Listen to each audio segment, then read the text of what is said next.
Critical Role is addressing the retirement rumors in a brand new interview with Rolling Stone. We're just Things are heating up. Before we talk about the future of Critical Role, why not take a second to hit those like and subscribe buttons to help us keep videos like this one coming? And then, let's dive into the news. Critical Role sat down with Rolling Stone to talk about their 10th anniversary and what the cast has planned for the future, how the actual play and all its members have changed since their first stream over 10 years ago, and if they could have imagined in their wildest dreams they would be doing a ring toss onto Traveler Dick helmets in front of thousands of live fans in Chicago when they began playing their home game back in 2012. When asked to describe what Critical Role has become before they went on stage for their first big live show in Chicago, Sam Riegel described them as, quote, a family that does business together and kills people. But what does the future hold for Critical Role? And do they have plans to walk away from it all sometime soon? Let's find out. The interview revealed a lot of details about Critical Role, from the fact that they now employ around 70 people, to the fact that Matt Mercer is still the one creating the majority of their custom miniatures and battle maps that appear on the show. But the most crucial part of the interview for Critical Role fans came when Matt Mercer and company addressed their plans for the future.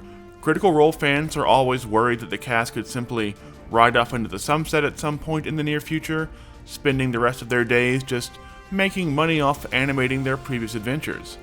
But Matt addressed these retirement rumors head on, saying, doing this for 10 years, we could have easily transitioned to using it as a means of making money. But it's still us wanting to play games and surprise each other, to make it for each other. I'm not excited to play it for the story or the audience, I want you guys to have fun. And as for the financial health of the company, it looks like Beacon and those animated deals with Amazon are paying off, as despite Marisha Ray lamenting the need to learn complex business taxes to pay all their employees, Travis pointed out that the company was, quote, very, very stable in its current form.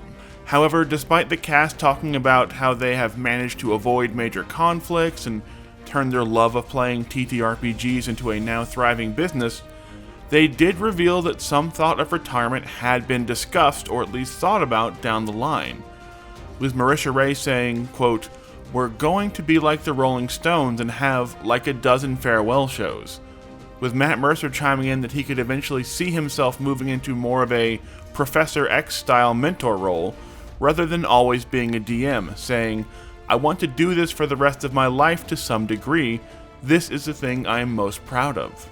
So while the cast clearly still loves playing together and has big plans for Campaign 4, they also seem to know that at some point there will be a need to at least partially pass the torch, with Matt saying, it's been a process of us introducing friends and new faces to the community.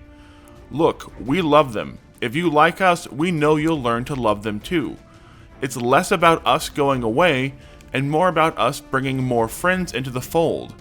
We would never just be like, alright, great, thanks for coming, here's all the new faces, and vanish. We are never going away. So for the first time, Critical Role is actively outlining what a world where the main cast stepping back and allowing new faces to take the spotlight would look like.